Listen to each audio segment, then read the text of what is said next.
Hammasi qanday boshlangan edi? O'zbekistondagi eng yirik metallurgiya zavodining rivojlanish tarixi. 10 yil ichida kichik ishlab chiqarish korxonasi yirik sanoat majmuasiga aylandi. Keling, bu jarayon qanday bo'lganini sizlarga aytib beramiz. Dastlab 2014-yilda gipsokarton uchun profillar ishlab chiqaruvchi kichik sex o'z faoliyatini boshladi. 2017-yilda esa dumaloq va profilli quvurlar ishlab chiqaruvchi sex o'z faoliyatini boshladi. 2018-yil sandwich panellar ishlab chiqaruvchi sex. 2019-yil esa Buxoroda gipsokarton ishlab chiqaruvchi sex ochildi. 2021-yilda issiqlik bilan ruhlangan po'lat va polimer qoplamali ruhlangan po'lat ishlab chiqaruvchi yirik sex o'z faoliyatini boshladi. 2022-yil ham biz uchun ancha baroqatli keldi.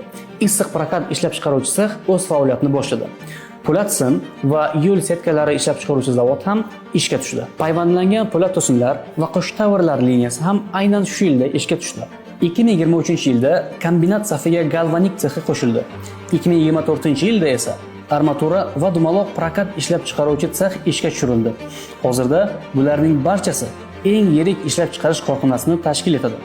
Lekin biz bu bilan to'xtab qolmaymiz. Yangi zavodlar qurib, mahsulotlar turini kengaytirishda va doimiy rivojlanishda davom etamiz. Sahifamizga obuna bo'ling va rivojlanish yo'limizda bizga hamroh bo'ling.